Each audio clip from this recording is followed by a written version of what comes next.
अपने मीम्स देखते हो आप कभी? जैसे वो इलाहाबाद का एक लौंडा, ये राजा बनने की मेंटालिटी है। और बड़ा उसको फॉलोअर मिल गया, उसको कैसे देखता? मैं शायद एकमात्र आदमी हूँगा हिंदुस्तान में जिसने हर आदमी को छूट दे रखी है लीगली।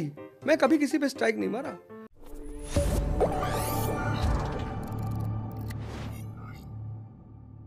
अपने मीम्स देखते हो आप कभी? जैसे वो इलाहाबाद का एक लौंडा, वो आपको लेके बनाता, आप ही की तरह स्टाइल से पहन लेता है और बड़ा उसको फॉलोअर मिल गया, आपके नाम पे खूब फॉलोअर उसका बन गया। तो इसको कैसे देखते हो आप? नाराजगी में देखते हो, गुस्से में देखते हो, या जो आप कहते हो कि भाई ट्रोलर भी जरूरी है? अमिताभ बच्चन, अजय देवगन, इन सबके डुप्लीकेट थे ना। अभी भी अजय देवगन के नाम पे तो कम से कम आधा देश, 10 लाख आबादी तो होगी अजय देवगन की। एक लड़का है हिमांशु तिवारी, हाँ अच्छा पैसा कमाया उसने, उसका मैसेज मेरे फ़ोन में पड़ा है। हाँ। उसने मुझसे कहा कि एक दिन उसने मुझे मैसेज किया, कहा सर आपको धन्यवाद देना है। मैंने कहा क्यों?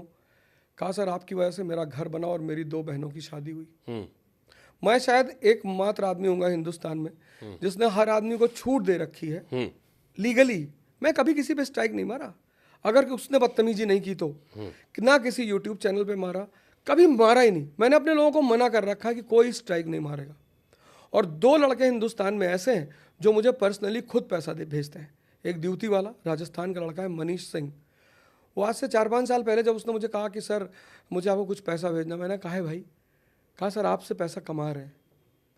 और एक लड़का है पार्थ चैनल करके है, अभी रिसेंटली उसने अपना चैनल मुझे हैंड ओवर भी कर दिया कि सर आप अपना चैनल ले लो, अब मैं दूसरे कामों में बिजी होने जा रहा हूँ, अब मैं नहीं चला पाऊँगा।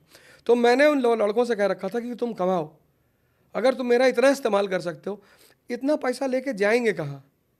अभी जितना है उतना ही नहीं संभल रहा है, तो सबको कमाना था। तो हिमांशु तिवारी ने मुझसे कहा कि मेरा घर बना, मेरे 2 बहनों की शादी हुई, मैं आपको धन्यवाद देना चाहता हूँ।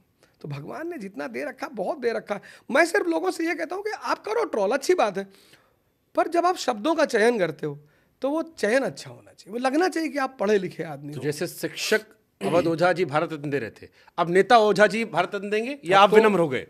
अब तो मैं नोबेल प्राइज की अनुशंसा करूंगा। अब अगर इतना भी कद ना बढ़ा कि इनको नोबेल दिलाया जाए तो फिर राजनीति में आने से फायदा ही क्या है? तो अब इनके लिए नोबेल प्राइज की ऊंचा सोचो। हाँ, ऊंचा सोचना पड़ेगा। और नोबेल प्राइज 140 करोड़ की आबादी में अगर 1.5 लाख दुश्मन ना हो तो फिर क्या फायदा जीने का? आदमी की औकात उसके दुश्मनों से ही पता चलती है। तो सीधे मोदी शाह से लड़ लिए, डर नहीं लगा? आपकी पार्टी तो बहुत आजकल जेल भेजा गया, बड़ा लंबा एक्सपीरियंस है कि आप सीधे वहीं लड़ लिए। आप जेल भेज देंगे तो अगला चुनाव 5 लाख वोट से जीतूंगा, इसी बात का तो इंतजार है। राजनीति में कौन जेल नहीं गया? गांधी जी जेल गए, नेहरू गए, हमने हिस्ट्री पढ़ी है तो हमें पता है कि जो भी आदमी राजनीति करेगा, तो राजनीति का एक सबसे प्यारा नियम है कि अगर आप सत्ता की कमियों का विरोध नहीं करते तो आप राजनेता पहली बात नहीं है। सत्ता का विरोध नहीं, सत्ता की कमियों का विरोध। ठीक बात। आपने कहा था महंगाई खत्म कर देंगे, आप क्यों नहीं कर रहे हो? करो आप महंगाई खत्म। आपने कहा था बहुत हुई महंगाई की मार, 2014 में एक इनका पोस्टर आया था बहुत बड़ा सा, उस पर मोदी जी मुस्कुराते हुए खड़े थे 39 डिग्री में, 45 डिग्री में नहीं, 39 डिग्री में थे कि बहुत हुई महंगाई की मार, अब की बार मोदी सरकार। हम भी बड़े खुश हुए कि चलो यार 40 रुपया पेट्रोल मिलेगा, ससुराल जाने में आराम रहेगा।